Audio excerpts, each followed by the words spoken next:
Hey everyone, welcome to Daily News Analysis. Today is March 15 and let's look at some of the important news of today. The first news is regarding the Bhopal gas tragedy. The Bhopal gas tragedy that occurred on December 2nd and 3rd in 1984. So it's been more than 3 decades now and center is now asking for more compensation. So Supreme Court has dismissed center's plea seeking more money from Union Carbide. The Supreme Court on Tuesday dismissed the government's curative petition for additional compensation from the UCC to pay the victims of the Bhopal gas tragedy as an attempt which came 39 years too late after what came to be known as the world's largest industrial disaster, world's largest. The Constitution Bench, led by Justice Sanjay Krishna Kaul, and said any attempt to enhance the compensation should have been made in the immediate aftermath of the tragedy and not 3 decades later. The top court said the Union of India, as a welfare state, showed gross negligence by not making good the deficiency by taking out a relevant insurance policy for the victims. Justice Call, reading out the unanimous verdict of the five-judge bench, said the center's curative petition for a top-up of the $470 million, about 725 crore at the then exchange rate, compensation fixed in a 1989 settlement reached with the imprimatur of the Supreme Court, had no foundation in any known legal principle. The settlement was final. It explained that the settlement reached with the UCC, now a wholly owned subsidiary of Dow Chemicals, could be set aside only if it was found invalid or based on fraud. The government had based its claim for additional funds of 657.96 crore rupees from the pesticide company on neither grounds. Second news is regarding Telangana's governor. Supreme Court will hear Telangana's appeal against the governor because governor is not giving assent to many bills. So bills are pending in the in the legislature. So that is why Supreme Court is going to hear the case. So the Supreme Court agreed to hear urgently a petition which is filed by the Telangana government against governor Tamilisai Sundarajan for creating a constitutional impasse by refusing to act on several bills passed by the state legislature. Chief Justice of India D.Y. Chandrachud assured senior advocate Dushyant Dave, appearing for the state, that the case would be listed on March 20. Mr. Dave submitted that the bills have been pending since September 14, 2022, awaiting the assent of the governor. In a parliamentary democracy, the governor has no discretion to delay necessary assent as required on the bills. Any refusal on the part of the government, including delay, will defeat parliamentary democracy and will of the people. This was said by, it was filed through Advocate S. Uday Kumar Sagar. Several bills are stuck, Mr. Dave pointed out during the mentioning of the case before the CGI bench for early listing. There is Article 200 of the Constitution of India, which says that the bill must be returned together with a message requesting the House to reconsider it or any provision in it and rethink the desirability of introducing any such amendments. So that was also highlighted here, and the state trained the spotlight on how under Article 163 of the Constitution, the governor is not expected to act independently. The governor is required to exercise his function on any of them in his discretion only, on aid and advice of the Council of Minister with the Chief Minister heading it, and not independently. Australia to buy US nuclear submarines under AUKUS. What is AUKUS? Australia, UK, US.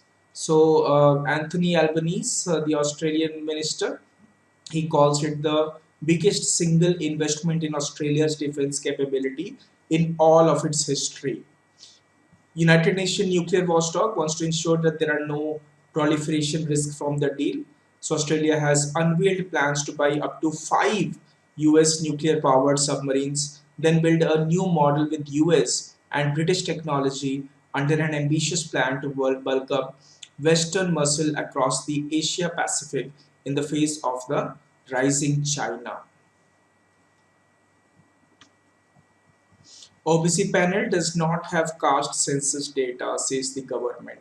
So there is this OBC panel. There is the which is uh, uh, to subcategorize the other backward class groups with some form of a caste census. The union government says, even as experts have said, that it will be impossible to conduct an accurate sub-caste categorization of OBC groups without some form of a caste census. So they do not have it. Justice G. Rohini Commission, which is looking into the subcategorization, have been working without the data from the previous socio-economic caste census that was conducted in 2011.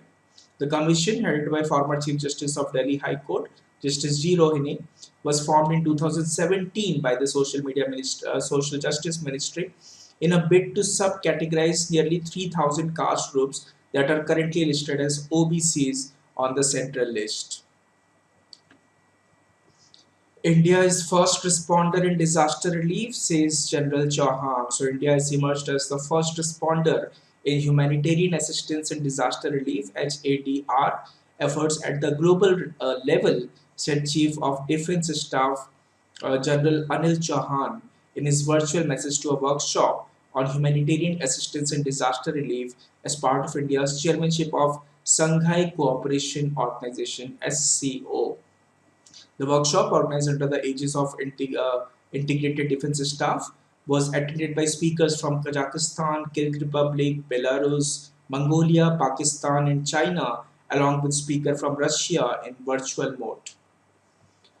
Construct toilets for transgender people in 8 weeks. The High Court of New Delhi has directed the Delhi government to ensure that public toilets for transgender persons are constructed within 8 weeks, failing which it will direct the personal appearance of the top officials. A bench headed by Chief Justice Satish Chandra Sharma said the status report of the New Delhi Municipal Corporation indicated the existence of paperwork, but the ground reality is that nothing has been done, and granted final opportunity to the council for construction of toilets for transgender persons. Supreme Court will hear petition challenging bail to BJP MLA in a corruption case in a graft case. So the Supreme Court agreed to hear a petition by the Karnataka Lokayuk challenging the State High Court's decision to grant anticipatory bail to BJP MLA Mandal Viruprakash Appa, the main accused in the Karnataka soaps and detergents contract scam. Surekha Yadav is the first woman to operate Vande Bharat train. She is also Asia's first woman loco pilot. She has become the first woman to operate the newly introduced semi-high speed Vande Bharat Express train. She is a native of Satara district of Maharashtra, and she piloted the train between Solapur and Chhatrapati Shivaji Maharaj Terminus in Mumbai. The train reached the Chhatrapati Shivaji Maharaj Terminus 5 minutes before the scheduled arrival time after completing a more than 450 kilometers journey. Another US Navy ship arrives at L&T shipyard for repairs. Last year also, there was this US Navy's dry cargo ships had undertaken repairs at the Kattupalli shipyards last year. And in the second such instance, a US Navy replenishment ship, USNS Matthew Perry, has docked at Larsen and Toubro's Kattupalli shipyard on March 11 for repairs. The ship will go undergo repairs from March 11 to 29, Navy Chief Admiral R. Hari Kumar said. Indigenous very short range missile systems tested twice. So the Defense Research Development Organization conducted two executive successful flight tests of very short range air defense missiles at the Integrated Test Range Chandipur off the coast of Odisha. In another development, the maiden flight test of the power takeoff shaft was successfully conducted on Light Compact Aircraft Limited series productions aircraft in Bangalore. Reserve Bank of India has permitted banks from 18 countries to trade in rupee. So the 10th central bank has given nods to domestic and foreign authorized dealer banks in 60 cases for opening special Vostro account SVA for setting payment in rupee. So this was in response to a question in Rajya Sabha by the BJP member.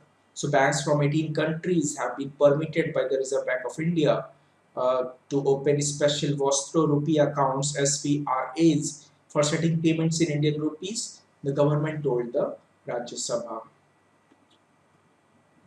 Silicon Valley Bank shockwaves rattle global banks. We discussed yesterday that Silicon Valley banks they will not have much effect on Indian economy, Indian except few tech startups it might affect.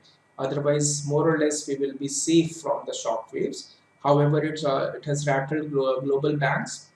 So shockwaves from Silicon Valley's bank's collapse triggered big moves in bank shares on Tuesday as investors fretted over the health of some lenders in spite of assurance from US President Joe Biden and other policymakers. Russian fighter hits American drone. US has claimed that a Russian fighter jet has struck the propeller of a US surveillance drone over the Black Sea, causing American forces to bring down the unmanned aerial vehicle in international waters. So this is showing the tension over Moscow's war in Ukraine, US and Russia tension. India is set to plan new security testing for smartphones. So India is planning to force smartphones makers to allow removal of pre-installed apps and mandate screening of major operating system updates under proposed new security rules. As you know that whenever you buy a mobile phone, there are already apps installed in that. So it is allowing removal of the pre-installed apps. This is to take into consideration the security concerns from China and other countries from where we are uh, taking these mobiles. Pre-installed apps can be a weak security point, and we want to ensure no foreign nations, including China, are exploiting it. It's a matter of national security. Facebook's parent company Meta to lay off 10,000 more staff in second round of job cuts. Recently, they laid off 11,000 staff. Now they are going to lay 10,000 more staff. So, just 4 months after it let go 11,000 employees, the first big tech company to announce a second round of mass layoff. As per this data, in 2022, 3.7 lakh Indians migrated for work to 18 countries. Exactly 3,73,434 Indians, of which 10,654 were from Punjab. The percentage share of population in Punjab in the age group of 15 to 59 is 64% in comparison to 60.3% at all India level as per census 2011. High jump legend Dick Fosbury passes away. Athletic legend Dick Fosbury, who revolutionized high jumping with his signature Fosbury flop, has died. So he was 676 years of age. The 2026 FIFA World Cup will have a record 104 matches with 48 teams. In Qatar, the Qatar World Cup that happened recently, that had only 64 games. The next FIFA will have 104 matches. So the expanded 2006 Men's Football World Cup in North America will start with 12 groups of 4 teams, which is a change from the original planned format of 16 groups of 3. So this was announced by FIFA. That's all for right now. These are the important news for the March 15. Thank you so much. See you in the next session with more set of news. Till then, have a good day. Goodbye.